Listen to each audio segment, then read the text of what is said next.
It's my pleasure to welcome you to this special edition of the Clark Howard Show.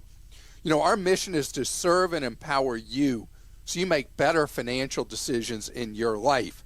I say special edition because I need to talk about how the war in Ukraine is affecting us all with higher energy prices of all types. And so I have so much to say about this. I'm splitting it into two parts. The first is going to be about gasoline prices, which is something that people notice right away, because if you think about the things you buy, it's the one you notice as you drive down the road. You see those signs, right? And so if you're like me and you obsess with what it is, 0.9, for a gallon of gas, you've seen a brutal rise in that price. And there's a second energy factor that we don't notice right away, and that's what happens with the energy to power our home or our business. And I'm going to talk about both of those things in this podcast, but I want to start with gasoline. So first things first, we've had a run-up in gasoline prices that was somewhat gradual. If you think about how rapid it's been just since the war in Ukraine started, but it had been a gradual increase over a 2-year period. After the oil markets collapsed, even went negative at one point in the early phase of the pandemic, when the whole world, it seemed, was on lockdown and driving fell off a cliff for all purposes. And so no one wanted the oil. The stories were about how every oil tanker in the world was full of oil with nowhere to take it. The people who were producing oil had nobody who wanted to buy it, and they were having to, at one time, pay people to take that oil from them. That's how crazy it got in the oil industry. Well, that cycle is what led to the much higher prices that we had pre-Ukrainian war. It's because a lot of oil production stopped. Oil was capped, and only now is production getting back to where it was. Ironically enough, in 21, even with the decline in production capability in the United States because of what happened with COVID in 20, the United States was a net exporter of energy in 21. We are a powerhouse in the world in energy production. And so we are, for us in the U.S., as an overall economy, this is why economics is such a dismal science. The fact that we produce more energy than we use means the higher prices have benefit to the overall economy, even as it hurts the economy of us as individuals. Or let's say you're a owner of a service business and you're in your company truck all day long, and those trucks don't get good fuel economy. And every time you pull in to buy fuel, maybe it's another $100 or more to fill up that vehicle. And so for you, this is a brutal cost. Every extra dollar you're paying for that gasoline for that work truck is one less dollar of profit you're making in your business. As a consumer, as you go to fill up your vehicle right now with the higher prices, every single dollar extra you're having to pay for gasoline is a dollar you don't have to spend on food or eating out or entertainment or going to shop, whatever it is.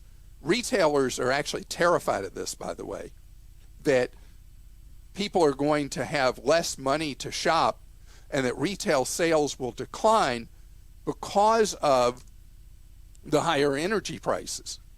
Well, we already were on this trend line, and then Russia invades Ukraine.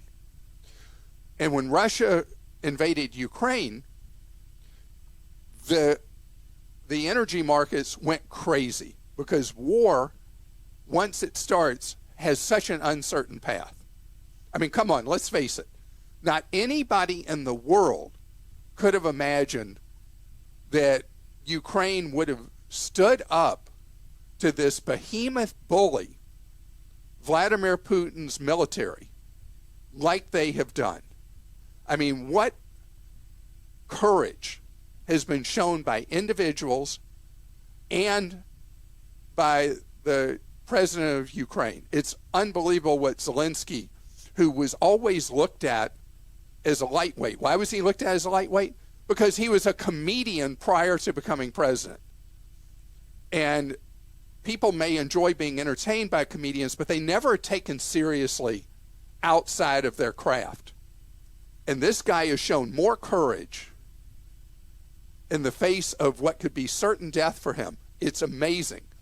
But once war started, oil markets went berserk. And so prices climbed very quickly. Well, now the price of a barrel of oil has come way back down. But what you and I are paying for gasoline is still way up. I've run the numbers, and I've used various industry formulas, and it looks like right now we're paying from $1.07 a gallon to $1.15 a gallon more than the price of a barrel of oil should indicate we're having to pay at retail. Now, why that's happened, the conspiracy theorists would say the big oil companies are taking advantage, and there's no proof of that. Could be, but there's no proof of that. But the uncertainty in the marketplace changed the psychology, and the prices went way up. The reality is, based on the price of a barrel of oil, you should be paying at least $1 less per gallon when you go fill up. And if the price of a barrel of oil stays where it is today, what will happen is, even though the oil price is all zoomed up in a 2-week period, the decline will usually take 8 times longer. 4 months is how long it'll usually take. So for every week that you have a run-up in prices, it tends to take quite a bit longer for those prices to come back down, 8 times as long. And it's because when a company is able to push prices up, they go up rapidly, but they come back down only grudgingly. We do have a factor in the marketplace, though, that benefits you even right now. The major oil companies no longer control the retailing of gasoline in the United States. They have their company-owned stations, and little-known dirty thing is the oil companies set the price at every station they own in the U.S. So they will say to the operator of the branded station, you have to post these prices for regular, for mid-grade, and premium. Diesel as well.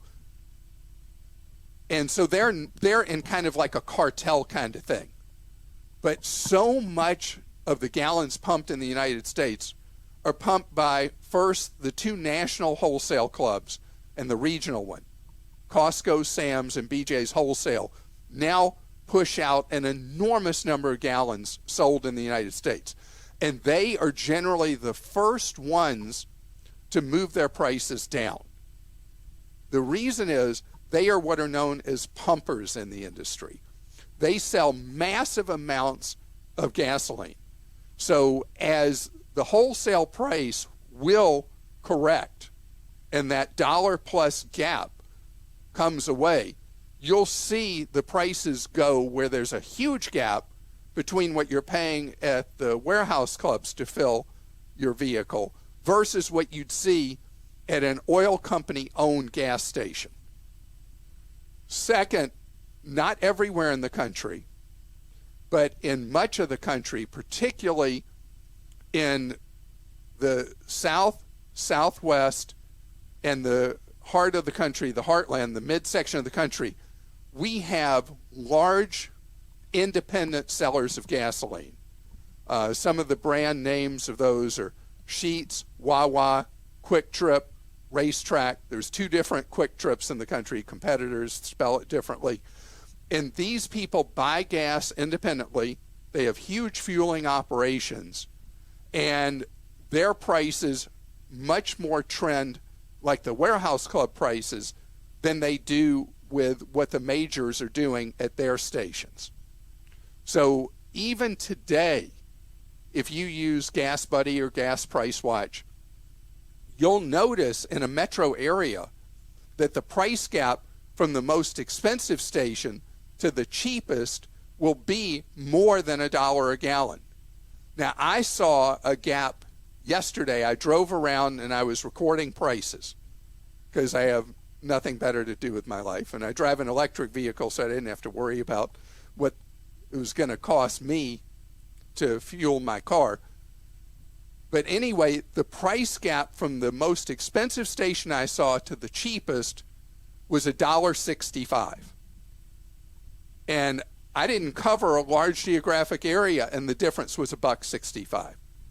So you don't wait till you're on fumes to look for gasoline, especially at a time like this. Now, I want to talk on a future podcast about the long-term play we have in the United States that we're not taking advantage of right now. 4% of the vehicles being sold in the U.S. right now are electric. In Europe and parts of Asia, it's 20% of the vehicles being sold. As we migrate our fleet over time from gasoline to electric, you have much more control over the price you're going to pay, and we don't have to worry about us relying on what's known as a monoline, a single kind of fuel to fuel vehicles, versus what you have with electric, where the power can come from so many different sources. But that is for a future day. Right now, we got to worry about the cost of filling our vehicles at this moment. And I should say one other thing on this. The wholesale price of a barrel of oil could go much higher from where it is, even at these rates that it's fallen to, depending on what happens in Europe. It's unpredictable at this moment what's going to happen with not just Ukraine, but other countries that Putin apparently has his eyes on, as he's looking to be some kind of emperor from the Middle Ages, but with very modern weapons. And so it's hard to know how this does play out, whether we're going to end up with boots on the ground or anything like that. This is a potentially volatile situation, and I hope that the most we have to worry about are the pricing pressures from war, and that we don't end up in something that involves the shedding of much more blood and much more destruction. And with that happy thought, I want to turn to questions. Let's get to this one from Mark in Minnesota. I bought I-bonds near the end of October 2021 when the rate was a little over 3%, and I knew the rate was going to be a little over 7% in November. I did this based on something I read online. I'm still not sure if that advice was correct and if I should have waited until November. Now I want to buy I-bonds for 2022. Should I buy before April, in April, or after April? Can you explain how the interest changes from the initial purchase rate? Okay, so Mark, I-bonds, I've been trying to explain Series I savings bonds for more than a generation. And as I explain them, I get better at it, because what I do is, like, somebody on the staff will ask a question about how these things work, and I see their eyes start darting. They're not listening anymore, or they're just trying to understand, eyes glazed, because they are so unbelievably hard to understand.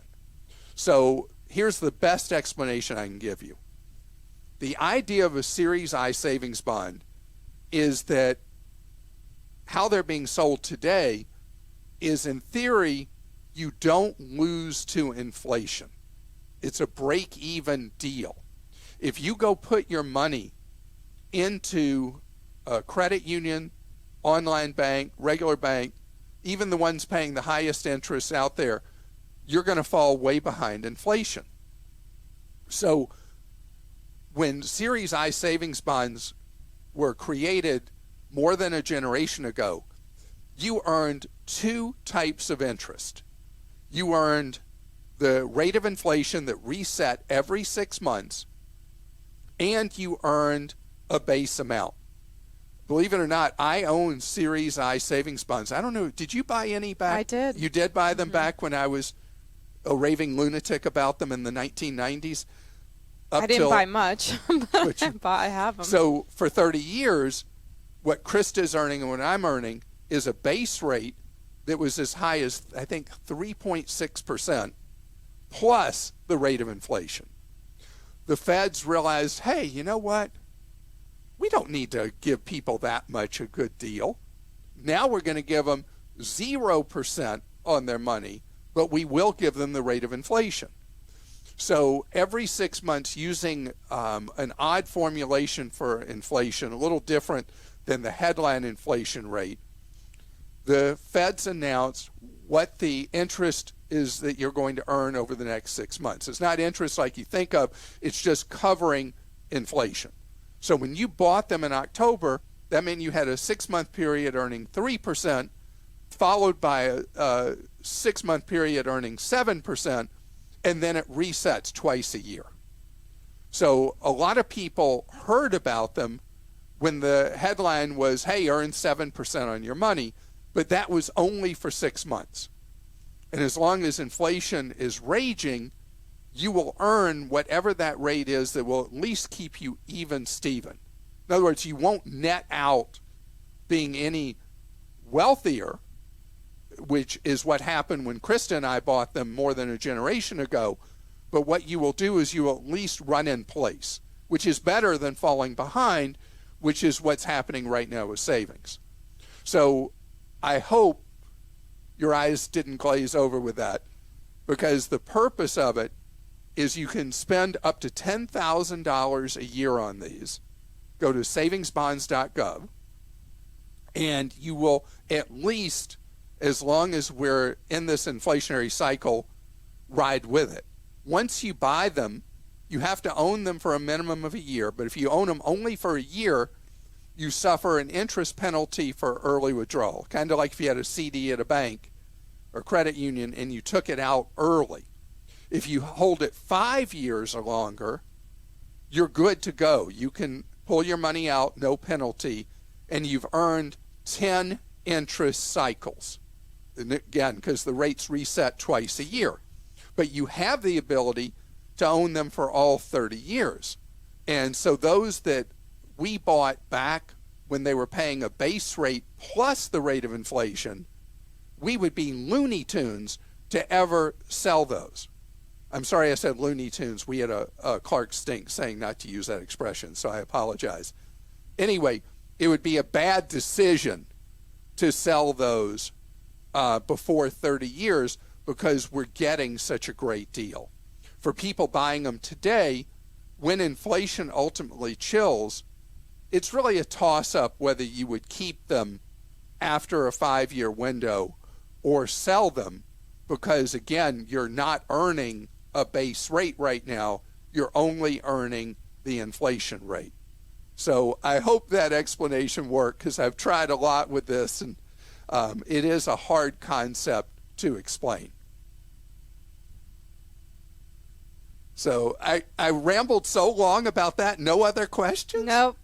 Oh, man. We got to get to home energy. All right. So we're going to talk about the other uncomfortable bill that's going to come in your mailbox, and that is the power bill, if you have a natural gas bill, that kind of thing. We're going to talk strategies with that straight ahead.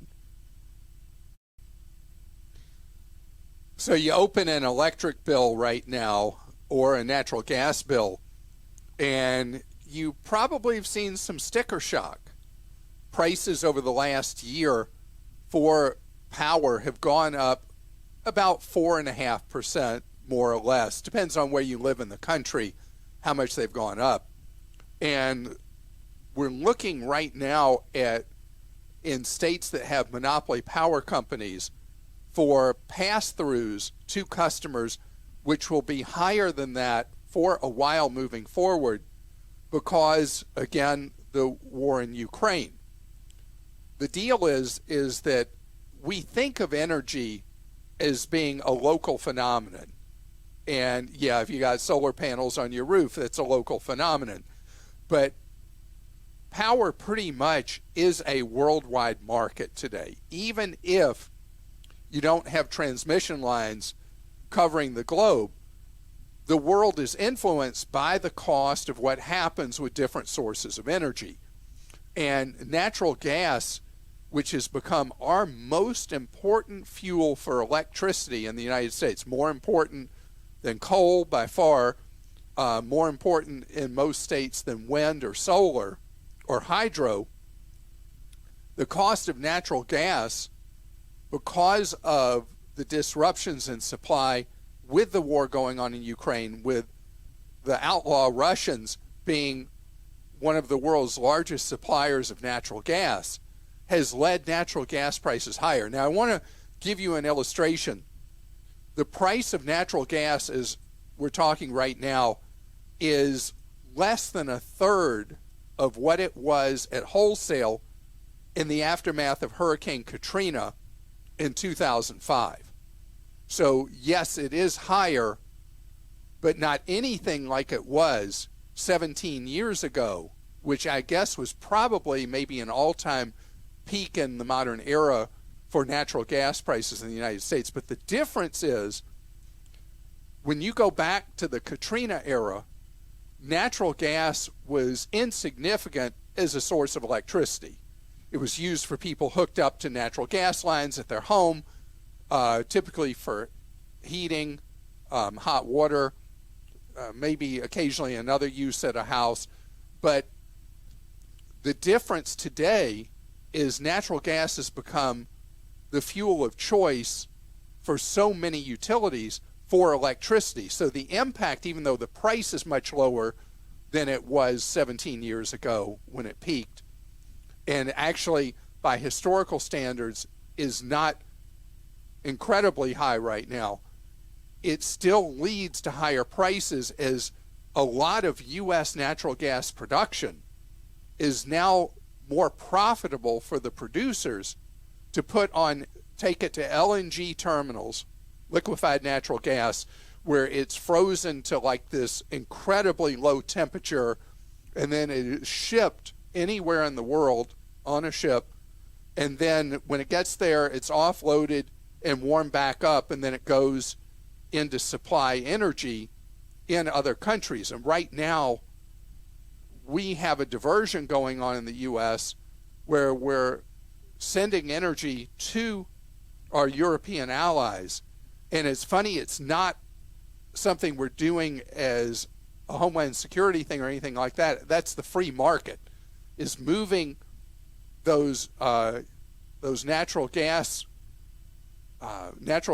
ships to where the producers get the most revenue. And that's how the marketplace works, and that's how you end up with more production. So then that's what's happening, and it will impact you on your power bill, and anything you get directly from natural gas, you'll feel it more impactfully, because with electricity, the cost of the fuel is only part of what your bill is, because you pay for the power company infrastructure, the long lines that bring the power to you, the power lines, and then the power coming into your home and all that. So the actual fuel used to generate power is only a part of the electric bill, but it's pretty much everything for your natural gas bill if you have a separate one for that. So what's it mean for you and me? Well, if you're a long-term play in your home, it's really a valuable strategy to look at putting in solar at your house in much of the country as a way of, even if you put in a smaller solar system, it allows you to reduce the amount of electricity you're having to buy from the power company.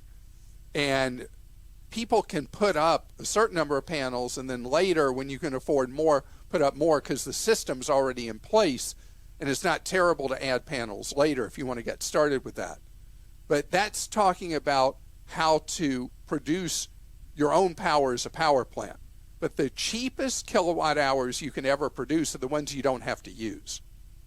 And so normally I talk about every fall, like a broken record, forever, I've talked about using the upcoming winter heating season as a time for you to focus on getting your home more efficient. Because a kilowatt not used is a kilowatt you don't have to pay for. And so now here we are at a completely different time of year, but a different situation with higher prices. The value of you doing things that reduce the kilowatt demand in your house is where it's at. So putting in, if you haven't already, putting in a smart thermostat. These smart thermostats, when they first came out, were $600, and they were really pretty low IQ smart. Now you can buy smart thermostats for under $100, and they're really high IQ. They learn over time your patterns. They learn when nobody's around. The smart ones know when the house is empty. And what they do is they adjust the temperature to the ideal optimum level to reduce the air conditioning consumption by raising the temperature, but not too high that it costs too much to cool it back down later. So that would be the first move I'd do if you still have a dumb thermostat in your house. Many, many different models. Now, it used to be a one model game. It used to be the Nest thermostat.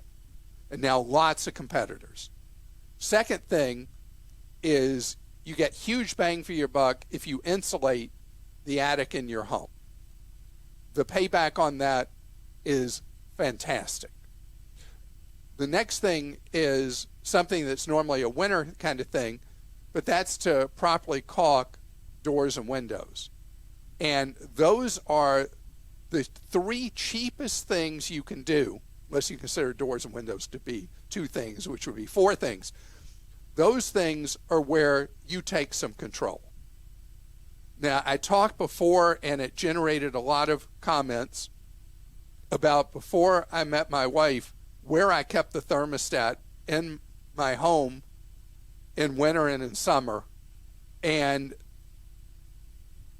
I'm an outlier with that because I keep the thermostat really where it's hot in the summer and cold in the winter. And that's just what I do because, well, that's what I did. My wife won't put up with that. But most people aren't going to do that. They're not going to, when they're in a home, deal with being uncomfortable. So that's why you do things that lower the cost of the bills. And I should add one other thing. In states like Texas, New York, I'm trying to think what other states, where there's a competitive market for power. So at least two of the nation's largest states have competitive markets for power. You can go shop your power business for your home or your business with a variety of retailers, for lack of a better term, to get and lock in a lower cost on your energy. In many more states, you can do that with natural gas, where you can lock in. But the Texas market, as I've said for years, in spite of the disastrous and tragic loss of life 2 winters ago, that Texas is so much further along than the rest of the country with the right way of selling energy in the United States as a free market way to do it. And I hope that ultimately, for our nation's well-being, we will move to the Texas free market system for energy that sadly is the exception rather than the rule in the United States. And let's just say you didn't just keep it cold. 55 is the number. Well, I didn't want to throw the numbers out because, see, my credibility goes even lower. I mean, that's crazy to me. 55? So during the day, I would keep the thermostat in the summer between 78 and 82, and in the winter at 55. and you just wear, I mean, think about how many people through human history wore layers indoors because they didn't have any of the stuff we had. And so being so into saving money, I did that. But to my wife's credit, Lane put her foot down and said, I'm not living this way. Yeah, I don't blame her. All right, we'll go to some questions now. Ellen in California says she lives in California where there are earthquakes. I'm wondering if it's a good idea to keep a checking account in more than one bank just in case one isn't available during the aftermath of the earthquake or other disaster. And if the answer is yes, do you have any advice about which banks would be better to have an account in? So this is a very interesting question, and you mentioned natural disaster. After the September 11th terrorist attacks, financial institutions, brokerages, money managers, and the rest were required by, I forget the name of the statute now because that was so long ago, but they were required to have backup systems and geographical locations where in the event of a man-made disaster or a natural one, that they would still have capabilities.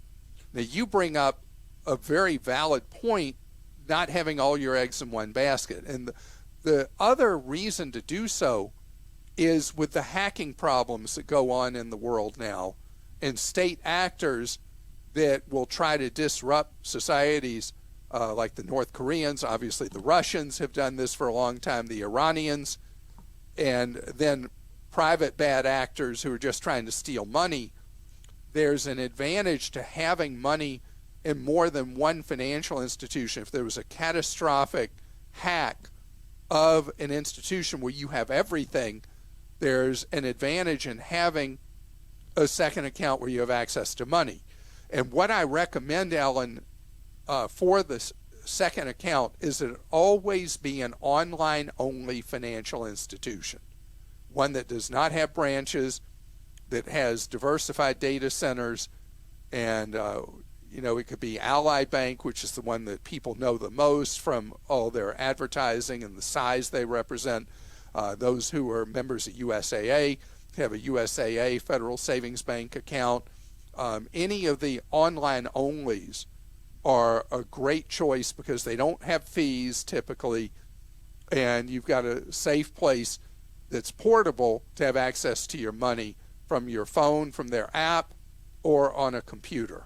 I also do have some savings at a credit union that has physical branches because I think that's important too, just to have somewhere you could go if you needed to, even if you just put some money in there. But and speaking of money, the ATMs are down. Speaking of money, Ellen, and the ATMs being down, that would more likely be again because of a state actor who attacks the heart of the financial system. I have a supply of cash that is stored in my home in a safe place. Don't worry. You want to come break into my home for it. It's not enough cash to break into my home for. Somebody mentioned before, why are you inviting people to come break into your home?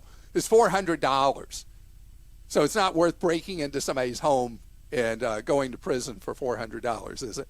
So having some cash available is a great idea if there was a serious attack on the financial system.